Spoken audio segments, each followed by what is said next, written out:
ভারতীয় জনতা পার্টির কোনো পলিটিক্যাল এজেন্ডা নেই। তাদের একটাই হিন্দুত্বের দাবি নিয়ে তাদের করছে, পলিটিক্যাল এজেন্ডা কিছু নেই তাদের। কি এজেন্ডা আছে যে তুমি রামনবমীতে যদি করতে যাও, হাইকোর্ট থেকে order, you have to apply, সে যে সংগঠনই হোক, ওরা তো বিভিন্ন হিন্দু সংগঠন নামে হিন্দু ক্লাবে না, তাতে তোমাকে বলতে হবে কতজন থাকবে, একটা নির্দিষ্ট করে দেওয়া আছে, 100 জন কি 150 জন, আমি এক্স্যাক্টলি নাম্বারটা বলতে পারছি না। তার মধ্যে 10 জনের কন্ট্যাক্ট নাম্বার দেওয়া আছে, কোন সময়টুকু হবে সেটা দেওয়া আছে, পুলিশের কাছে পারমিশন নিতে হবে। এটা একটা বাজার গরম করার জন্য এসব কথা বলছে। রামনবমীতে খুব সুন্দরভাবে রামনবমী, হিন্দু একা বিজেপির লোক না, আমিও হিন্দু।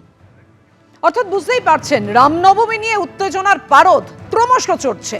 বিজেপি আবার হুঙ্কার দিল এই রামনবমী নিয়ে, হামলা হলে পাল্টা জবাব, হুঙ্কার সুকান্ত মজুমদারের।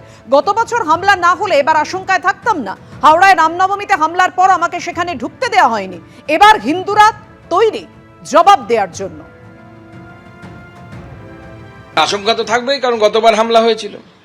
যদি গতবার হামলা না হতো তাহলে আশঙ্কা থাকতো না। পুলিশের রোল আমরা দেখেছি, পুলিশ সারেন্ডার করে দেয়। আমি রামনবমীতে হাওড়াতে হামলা হওয়ার পর আমি গেছিলাম, আমাকে ঢুকতে দেওয়া হয়নি, এমন পরিস্থিতি তৈরি করা হয়েছিল সেখানে, অথচ দাপিয়ে বেড়াচ্ছিল তৃণমূল কংগ্রেসের এই হুলিগ্যান্সরা। তবে হিন্দু সমাজ অত্যাচারিত হতে হতে বাংলায় দেয়ালে পিঠ ঠেকে গেছে। আমার মনে হয় হিন্দুদের রিটালিয়েট করা, অর্থাৎ প্রত্যাঘাত করার সময় এসে গেছে। না হলে আগামী দিনে হিন্দুদের অস্তিত্ব এই পশ্চিমবঙ্গে বাঁচানো মুশকিল হয়ে যাবে।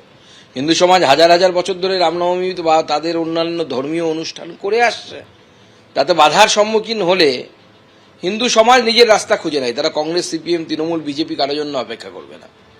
হিন্দু সমাজের মতো রাস্তা ঠিক খুঁজে নেবে এবং বিজেপির সাথে থাকবে, এটুকু বলতে পারি। সিপিএম, তৃণমূলকে তারা পাশে পাবে না, কংগ্রেসকেও পাশে পাবে না, বিজেপি পাশে থাকবে। সেই জন্য যে লোকটি আজকে তৃণমূল করছেন মালদা জেলায় বা পশ্চিমবঙ্গের অন্য জায়গায়, আপনি একবার ভাববেন মোথাবাড়িতে যে ঘটনা হয়েছে, সেই ঘটনা কালকে আপনার বাড়ি, আজকে মোথাবাড়ি, কাল আপনার বাড়ি, সেই মানসিকতা নিয়ে আপনি তৃণমূল দলটা করবেন কিনা ভেবে দেখুন।